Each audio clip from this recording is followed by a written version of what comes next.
Hi, this is Mark News from Plant Talk Radio. Thanks for subscribing and listening to our podcast, Your Gardening Questions from Plant Talk Radio. To keep this podcast free, we're partnering with Stoke Seeds. Pre-plan your indoor seed starting program today with the help of Stoke's 2018 Gardening Guide and their online articles. Whether you're adding texture through foliage, choosing a new variety for a splash of color, developing an existing garden, or starting from scratch, Stoke Seeds has some great catalog and online resources to help you through the process. More than just a listing of vegetable and flower seeds, the Stoke Seeds website is a complete resource center with valuable information on seed starting, planting, and harvesting, plus all the gardening accessories you need to make your garden the envy of the neighborhood. Get growing with Stokes. Now, today's question. Another thing we need to worry about too, apparently, and I did not know this prior to coming in here today, is warming up your car in the morning, which is an understandable thing, especially here in Ohio. But you got to be careful where your car is positioned. Exactly. Now, let's put it this way. Well, for one thing, you don't want it in the garage. Learn that the hard way. Don't let it run in the garage. Yes, as a matter of fact, that is a very significantly hard way sometimes. The moisture-laden gas fumes that come out of a car that has just started are more or less toxic in the first place, especially to us in a garage. However, outdoors, it spews out, and you think of it evaporating or moving away, and et cetera, and that's all there is to it.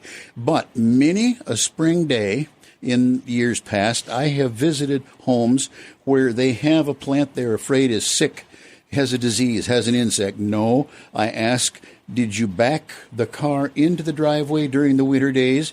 Did you turn it on either manually or electronically to warm it up before you got into it? Well, yeah. I said, well, all that gas is going into a plant that's run on, let's just say, 15, 20 degrees. Mm-hmm. Now, you put the heat of the exhaust on that, you have warmed the plant immensely in just a matter of a minute or two, and then it literally goes in and burns the tissue. And then comes spring, because it may not have shed needles and things or leaves during the wintertime. In the spring, all of a sudden there's a dead patch in the plant. And when the client is not aware of what to look for per se, they just know there's a dead spot. But I can almost tell whether it's a side exhaust, whether it's a back of the truck or back of the car exhaust, because of what's happening.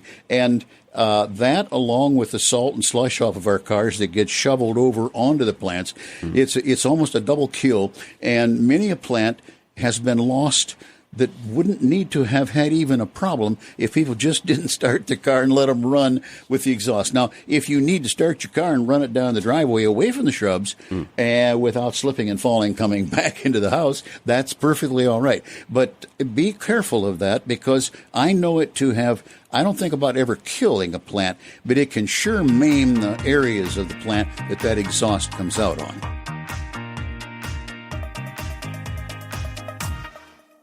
Thanks again for listening to the podcast. Remember, pre-plan your indoor seed starting program with the help of Stoke's Gardening Guide and their online resources. And request your free catalog while you're online. For the best selection of vegetable, flower, and herb seeds available, go to stokeseeds.com. Cultivating successful growers for generations.